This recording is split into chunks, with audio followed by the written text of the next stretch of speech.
Para comprender el movimiento ondulatorio vamos a tomar un ejemplo de nuestra experiencia.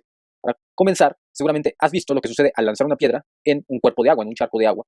Vemos que hay ciertas ondas que se esparcen a lo largo de ese movimiento. Al lanzar la piedra al agua, esta provoca ondas que se propagan debido a la energía del impacto. Este es un ejemplo claro del estudio del movimiento ondulatorio, el cual en su definición nos queda de la siguiente forma.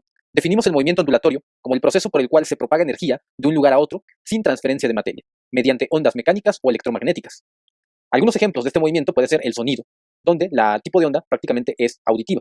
La mecánica, como puede ser el sonido que ya vimos, o la onda de una piedra golpeando un charco. Las ondas se propagan hacia la forma externa del charco. O incluso el movimiento de un resorte, en donde un solo impacto de movimiento, un estiramiento, provoca una oscilación o un movimiento del tipo ondulatorio en él. Las características son las siguientes. Al ser una onda, posee lo siguiente: amplitud, que es la distancia entre el punto máximo de la onda y el punto medio. Esto es que si vemos la onda y vemos el eje central, el eje de las X, será la distancia desde el punto del eje del centro hacia la cresta o el pico más alto de la onda. Eso será amplitud. Siguiente, periodo. Es el tiempo que emplea en realizar una oscilación completa o recorrer una longitud de onda. El periodo prácticamente ahora es el tiempo que tarda la onda en propagarse, desde el inicio hacia donde vuelve a originarse. Otro elemento importante es frecuencia, que nos indica el número de veces que la vibración se produce por unidad de tiempo. En general, es el número de veces que la onda se va a generar en un solo segundo. Y otro importante es la longitud de onda, la cual definimos como la distancia que recorre la onda cuando realiza una oscilación completa. Esto es simplemente la distancia que dura la onda. Yo, I ain't here for the money, I ain't here for the fame. Though it might be nice to own a jet plane. Una onda mecánica corresponde a una perturbación de alguna de las propiedades mecánicas de un medio material, como lo son la posición, la velocidad o la energía de las partículas que la conforman, en este caso los átomos o las moléculas. Una onda mecánica siempre requiere de un medio material para propagarse o para moverse. Este material puede ser sólido, líquido o gaseoso, así como lo vemos en el gráfico. Son ejemplos de ondas mecánicas una perturbación que se propaga sobre el agua, las ondas sísmicas o cuando ocurre un temblor o un terremoto, o el sonido en sus diferentes interpretaciones y manifestaciones. Hola, ¿cómo estás? Hoy te explicaré qué son las ondas transversales, sus características y te daré muchos ejemplos. Las ondas transversales son aquellas en las que la oscilación ocurre en una dirección perpendicular a la dirección de propagación de la onda. Por el contrario, las ondas longitudinales son las ondas en las que el desplazamiento a través del medio se produce en la misma dirección en que se produce el desplazamiento de la onda. En esta imagen puedes ver la diferencia entre las ondas transversales y las ondas longitudinales. Para ondas transversales, la de arriba, la amplitud de onda es perpendicular al movimiento de esa onda. Para ondas longitudinales, la de abajo, la amplitud y el movimiento de la onda son paralelos. Las ondas se propagan a través de un medio en virtud de la vibración que causan entre las partículas de dicho medio. Entonces, la dirección de propagación de una onda puede ser paralela o perpendicular a la dirección en la que vibran las partículas. Por ello se marca la distinción entre las ondas transversales y longitudinales. El ejemplo más típico de onda transversal son las ondas circulares que se propagan por la superficie del agua cuando se lanza una piedra. También son ondas transversales las ondas electromagnéticas como la luz. En cuanto a las ondas electromagnéticas, se da el caso particular de que no existe vibración de partículas, como sí sucede en otras ondas. Aún así, son ondas transversales porque los campos eléctricos y magnéticos asociados a estas ondas son perpendiculares a la dirección de propagación de la onda. Otros ejemplos de ondas transversales son las ondas que se transmiten a lo largo de una cuerda y las ondas S u ondas sísmicas secundarias. Características de las ondas transversales. Amplitud de onda. A. Se define como la distancia entre el punto más alejado de la onda y su punto de equilibrio. Dado que es una longitud, se mide en unidades de longitud. Habitualmente se mide en metros. Longitud de onda. Lambda. Se define como la distancia, normalmente medida en metros, recorrida por una perturbación en un intervalo de tiempo determinado. Esta distancia se mide, por ejemplo, entre dos crestas sucesivas. Las crestas son el punto más alejado de la posición de equilibrio en la parte superior de la onda. O también entre dos valles, punto más alejado de la posición de equilibrio en la parte inferior de la onda, sucesivos. Sin embargo, realmente se puede medir entre dos puntos sucesivos cualquiera de la onda que estén en la misma fase. Cresta y valle. La cresta es el punto más alto que alcanza la onda, y el valle el punto más bajo. Línea de equilibrio. Es la línea donde no existe oscilación de la onda. Periodo. T. Se define como el tiempo, generalmente se mide en segundos, que tarda una onda en recorrer un ciclo completo o una oscilación. También se puede definir como el tiempo que ocupa una onda para transitar una distancia equivalente a su longitud de onda. Frecuencia. F. Se define como la cantidad de oscilaciones que se dan en una unidad de tiempo, normalmente un segundo.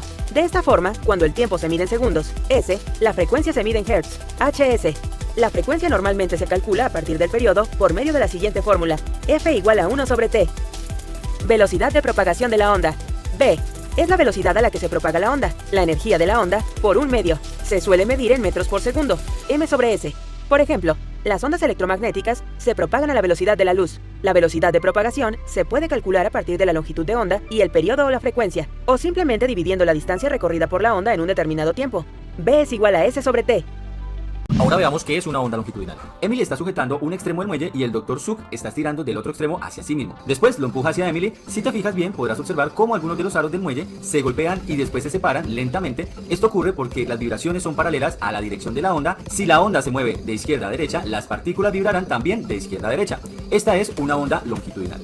Las ondas sonoras son ondas longitudinales. Estas ondas viajan a diferentes velocidades en diferentes medios de propagación, como lo es el estado sólido, y aquí lo podemos observar cuando el niño golpea esa baranda, que es de un material sólido, se desplaza a la onda, o también lo podemos ver en material líquido o en el estado gaseoso, que es el mismo aire. Cuando el timbre suena, expande la onda. Echemos un vistazo a lo que ocurre en un sólido. Las partículas están muy cercas unas a otras, que la energía del sonido se va moviendo a medida que unas partículas van golpeando otras partículas. Como las partículas están tan cercas unas de otras, el sonido viaja más rápido a través de un sólido. Ahora, si nos fijamos en las partículas de un líquido, podemos ver que están un poco más separadas que las de un sólido, por lo que la energía sonora tarda un poco más en propagarse a través de un líquido. Ahora miremos las partículas de un gas, que están mucho más separadas que las dos anteriores. Por esta razón, el sonido se propaga más lento a través de ellas. Hola, soy Andrés y en este video te explicaré sobre el sonido. ¿Cómo producimos un sonido? Necesitamos un emisor, un medio y un receptor. El emisor producirá ondas sonoras, originadas por la vibración de partículas, es decir, lo que conocemos como sonido. Este pasará por un medio, que puede ser aire o agua, generalmente. El receptor captará dichas ondas, que se convierten en movimientos transmitidos por el oído interno, y luego asimilados por el cerebro. La acústica es la ciencia que estudia este proceso de producción, transmisión y recepción de sonido, y todo varía mucho en base a la distancia entre el emisor y el receptor, la fuente sonora, la naturaleza del medio, entre otros factores. Por ejemplo, el sonido tiene una velocidad fija en el aire, pero puede ir más rápido en los líquidos, y más rápido aún en los sólidos, porque las partículas son más cercanas entre sí. Además, hay otra característica importante: el sonido rebota, o más bien, es reflejado por superficies, generando más sonido, que no notamos porque la intensidad va bajando al transcurrir el tiempo. Esto se conoce como reverberación, y se puede experimentar mucho cuando cantamos en el baño o cuando estamos en un lugar con mucho eco. Las propiedades que debes saber acerca del sonido, como lo conocemos, son altura, duración, intensidad y timbre. Estos términos son sobre todo utilizados en música, aunque en física se les llama de otra manera. Y como todo en la ciencia, tiene sus respectivas unidades de medida. La altura es la frecuencia de la onda. Mientras más agudo sea el sonido, tendrá mayor frecuencia de ondas, en cierto tiempo. Y mientras más grave sea el sonido, tendrá menor frecuencia. La frecuencia se mide en hercios, en el ámbito científico. Seguramente sabes que las mujeres suelen tener la voz más aguda, pues esta oscila entre 150 y 300 hercios, mientras que los hombres tienen un rango entre 100 y 200 hercios.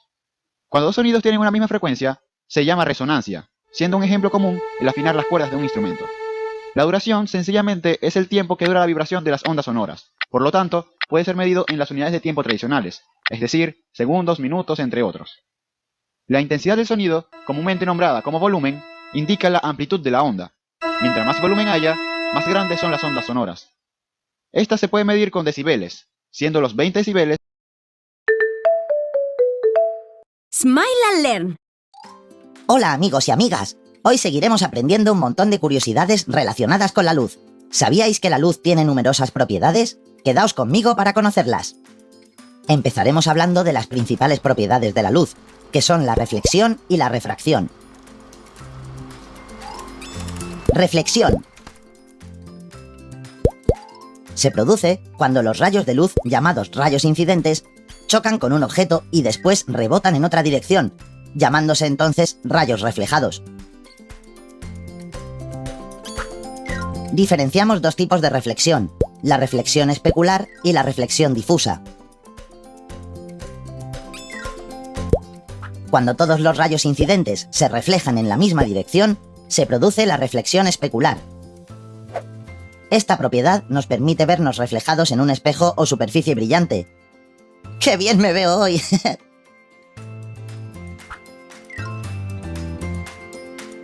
Sin embargo, cuando los rayos se reflejan en todas las direcciones, hablamos de reflexión difusa, que es la que nos permite diferenciar unos objetos de otros y apreciar así todos sus detalles. La reflexión difusa nos permite saber, por ejemplo, que esto es una pelota y diferenciarla de otros objetos. Veamos ahora otra propiedad de la luz, la refracción.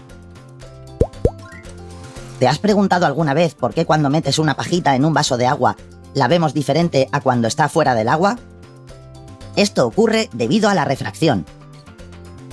Cuando los rayos de luz pasan de un medio a otro, por ejemplo del aire al agua, estos cambian su velocidad y dirección. Así se produce la refracción. Los rayos que llegan al objeto se llaman rayos incidentes y los rayos que cambian su trayectoria o velocidad se llaman rayos refractados. Esta propiedad hace que veamos los objetos de forma diferente, como cuando observamos un objeto a través de una lupa. La refracción es la propiedad que utilizamos para crear lentes, que puedes encontrar, por ejemplo, en las gafas o en los objetivos de las cámaras fotográficas. La refracción es también la propiedad que permite descomponer la luz blanca en diferentes colores. Este fenómeno puede apreciarse utilizando un prisma. Cuando los rayos llegan al prisma, se descomponen en los diferentes colores que los componen. Isaac Newton fue el primero en conseguirlo con un experimento realizado en el siglo XVII. ¡Sí que hace tiempo! ¿Conoces algún suceso natural donde se produzca este fenómeno? ¡Has acertado! Los arcoíris se forman cuando la luz solar atraviesa las gotas de lluvia. Gracias a la propiedad de la refracción, la luz blanca se convierte en un haz de colores, conteniendo el rojo, el naranja, el amarillo, el verde, el azul y el violeta. ¡Guau! ¡Cuántas cosas interesantes hemos aprendido sobre la luz!, ¿verdad? Espero que la próxima vez que veáis un arco iris os acordéis de mí. ¡Hasta pronto!